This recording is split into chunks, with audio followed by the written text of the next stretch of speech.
So this is our fifth video that we've done to update our staff and our community on what's going on at Sarasota Memorial and how we're responding to the COVID crisis, and to basically let you know everything that we know about what's happening here.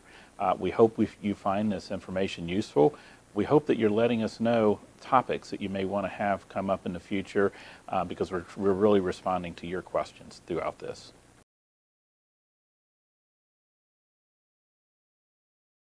So we are reopening services right now. It's a slow, methodical process. At the end of the day, we need to make sure that our staff and our patients are safe. So we're doing it in coordination with the state protocols, national research and science, and it's certainly our own medical staff is giving guidance to that. At this point, we have opened up for non-emergent surgeries to come back. We did that about 2 weeks ago, and we've had a slow ramp up to that. But I would say that a lot of those surgeries are back in our operating rooms, are operating at almost to levels that we had experienced prior to COVID for this time of year. So this week, the governor issued an order that allowed gyms to open up throughout the state. So we have now opened up HealthFit.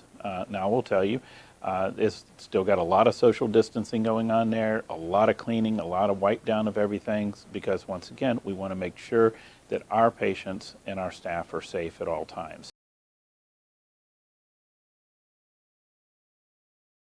So we definitely have seen an increase in volumes in some areas of the hospital since we've started opening, or becoming our new normal, if you will. Our inpatient census has definitely rebounded. We were probably down 35–40% in inpatient census. Now we're getting back to kind of the new normal, or what we would expect to have at this point in time. Surgeries have also rebounded. We were down 50% in surgeries. Those have also rebounded pretty well. Where we are seeing slower rebound is in the outpatient world. So our ER visits were down 50%. We're now down about 35%. So they're coming back, but they're coming back slowly. Same with urgent cares. We're seeing some rebound there, but still very slow in the urgent cares. And First Physicians Group is rebounding, but slowly.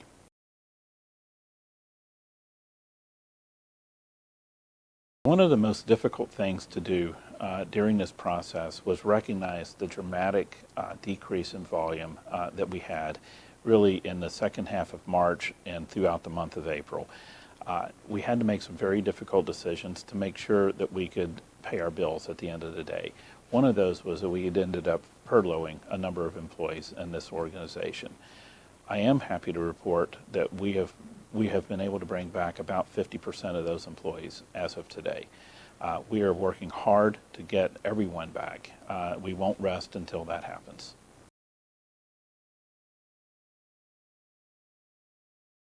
So we have evidence, and we know that people are delaying care, and they're nervous about coming into the hospital. They may be nervous about going into a physician office.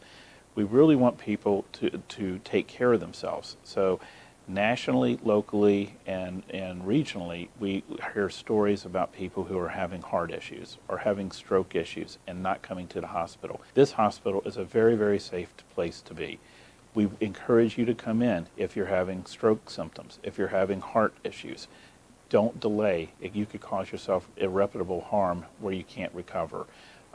If you are still very concerned about going to see a physician, a lot of our physicians are doing telehealth now. We would encourage you to call that physician's office, express that you don't really want to come into the office, but you would rather a telehealth visit, and they will do their best to accommodate that. I just want people to know that today we have over 600 patients in the hospital. We're probably doing over 80 surgeries today in the hospital, and it's just a small fraction of the patients that are here who are COVID positive patients, roughly 5%. That number goes up and down a little bit over time. But this is a very safe place to be. You should not be concerned about that. That's our concern, to make sure that everyone is safe when they come to work, or if they come here as a patient.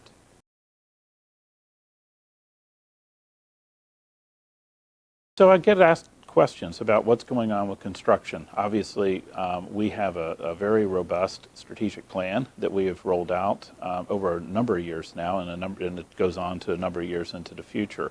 The Cancer Institute, I'm happy to report the first phase of that is the Radiation Oncology Center, or the linear accelerators that are out on University and Honore.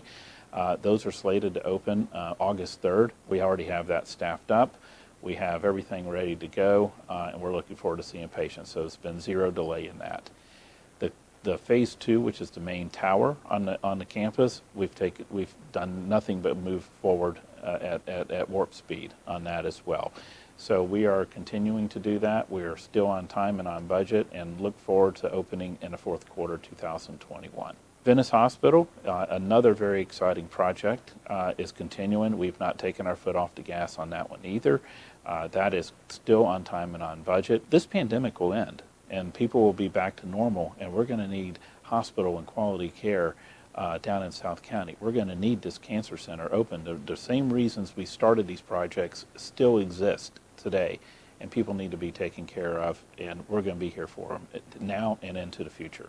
So I have a lot of people to thank. This is a big organization. It's not only just the employees here, it's all the supportive organizations that are around us in this community that come to us each and every day and ask how they can help and what they can do. But I do want to just thank a few.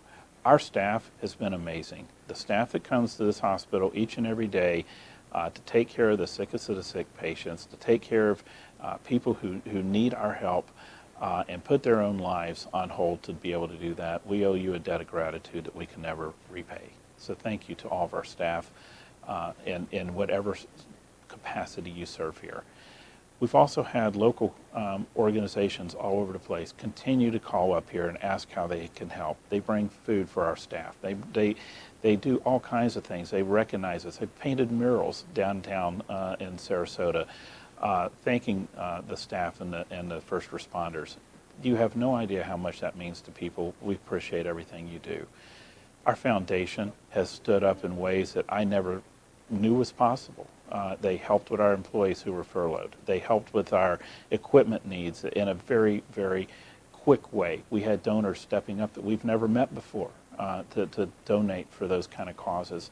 And you have no idea, once again, how important and how meaningful that is to the organization. And then finally, it'd be remiss to not thank our own board. Our board is elected by the community every other year. About half the board gets elected. These men and women stand up here, come in here without pay, donate a tremendous amount of their time to make sure this hospital operates effectively each and every day, and we owe them a debt of gratitude for everything they do.